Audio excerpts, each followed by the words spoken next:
Hi friends, Angelica here. Welcome back to my channel. Today I'm part of the Heffy Friends Inspiration Blog Hop, and I've made a shaker card to share. I used a few products from Heffy Doodle's newest release, and in this video we're going to be focusing on the coloring. I'm going to be sharing Copic color combinations, and I'm coloring images from the Popping by stamp set. I do have a second video on how I assembled the card. So let's just jump right into the coloring. Starting with the box, I picked BG markers to color with. The inside of the box won't be seen too much, so I'm just quickly coloring the inside walls. I used BG18 for the darker side and BG32 for the lighter side. I normally color dark to light, but today I'm going to be laying down a lot of my lightest color first to get my paper wet. And talking about paper, I am coloring on Express It blending card. This is the paper I do all of my Copic coloring on. I'm able to use a lot of ink on this paper, which you're going to be able to see shortly. I want my paper wet so my inks will blend really nicely together. So my first color combination is BG78, BG18, BG15, BG32, and G00. I've colored my left side of the box with G00, and this side is going to be my lightest side on all of my images today, indicating the light source will be coming from the upper left side of the card. This is the first time I've colored a box, so I'm going to be making some pretty sharp shadow lines like I just did with the BG18, since the box has straight lines. You're going to see me think a lot because I'm really imagining what this box would look like if it was sitting in front of me. On the right side of the box, I'm coloring BG32 first, wetting the paper.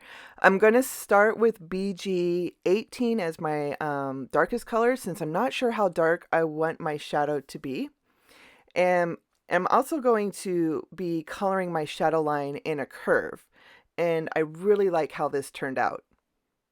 After I color the top and bottom part of the box with BG18, I'm going to color over the curve with BG15, blending that line out just a little bit. And this is when I decided I do want to go darker, so I brought in BG78. Now, because I'm coloring on Express It blending card, I can go right in and add that fourth layer of color and not be worried about the color bleeding outside of the lines. If I was coloring on different paper, I would let my paper completely dry, then add the darker color. I'm very heavy-handed with my inks, and that sort of coloring only works on certain paper. I follow a lot of comic book anime illustrators here on YouTube, and that's where I learned about this paper. It was always #1 on top 5 must-have lists, so I decided to pick up a pack, and I'm so thankful that I did. I was about ready to quit Copic coloring because my images, they were just so flat and dull, because I didn't know how to deepen my shadows without making a terrible mess. And it turns out all I needed to do was change my paper.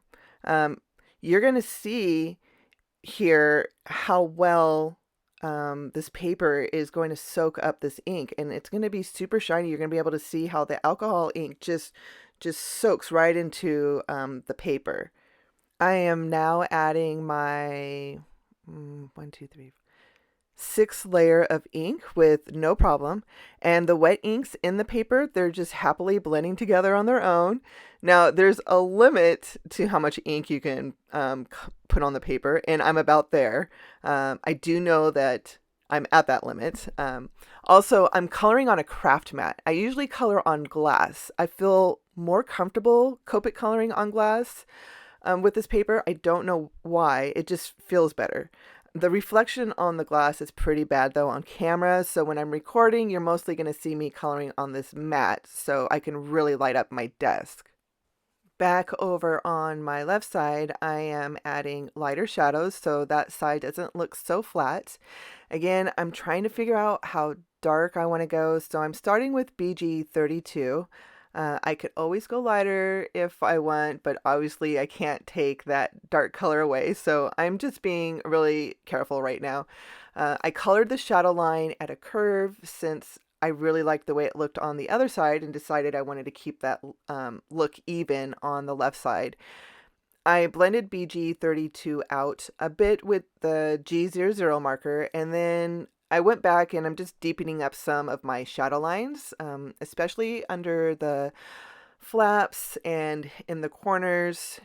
If you really want dark, crisp lines, this would be a great time to bring in a few sharp pencils. I do like to bring in pencils when I'm doing my Copic coloring, though I didn't do that with in this session. Uh, if I was to do it, I'd probably bring in an indigo pencil with a sharp tip, and that sharp tip would just really make those corners and that shadow line underneath the flaps just really pop. Watching this video, I kind of wish I did do that, but that's just me. Sometimes I don't know when to stop. I always want to push just a little harder, see how far I can go with contrast. I did decide to darken the left side of the box, so I added a thin line of BG18 and blended that out with BG15, BG32, and G00. And I'm now going to get into the balloons, and I'm going to share most of my go-to color combinations for each color family, starting with yellow. I'm using Y11, Y13, Y15, and YR23. I normally use a violet under this yellow combination for the shadow line, but decided to see what YR23 would look like. It turned out fine, but I really like V91 a lot better, so I'll be sticking with that in the future. And the balloons, they do take a couple minutes to color, so I'm going to put on some music and I'll share the color combinations on the screen.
Moving on to the box, I'm using yellows again, and this time I did switch to V91 to use as my darkest tone. So you're going to see a complete difference of the V91 versus the YR23 that I used on the balloon.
I picked my favorite pink combination to color the ribbon on the box.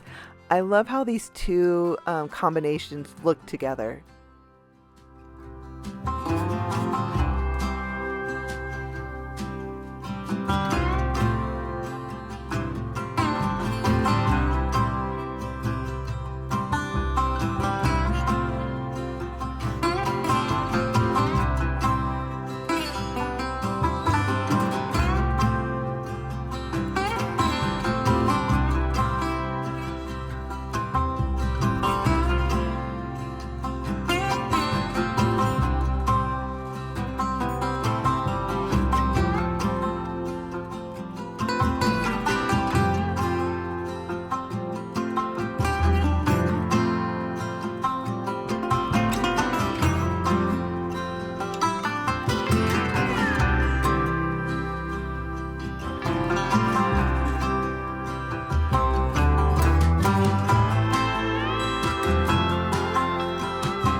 For the fox's fur, I used E markers.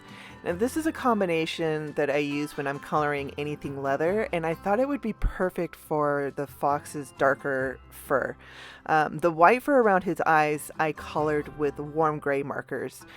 Of course, I wanted the fur to look white, but you still have to add some shadows. So the warm gray I thought was a great complement to the orangey brown.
My last image to color in this video is this sweet mouse. I used R20 and R00 to color the nose and ears, and then I picked cool grays for the body. I did go pretty dark on the right side of his face, since my plan for him is to be peeking out of the yellow gift box, and he'll be wearing the box top on top of his head. So I'm gonna just finish this up. I did do a little bit more coloring off screen, which you'll see those images in the next video when I assemble the card together.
I'm just finishing up these images with a few white gel pen highlights, then it's time to get the card assembled.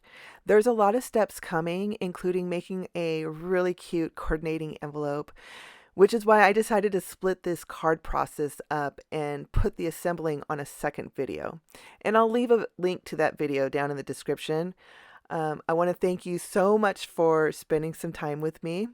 I hope I was able to share some tips with you today, and I hope the color combinations help. I always love to see what color combinations other crafters use, so if you have any that you want to share, leave your combinations down in the comments. I'd love to see them. And be sure to check out that second video. It's a lot of fun. I'll see you soon. Bye.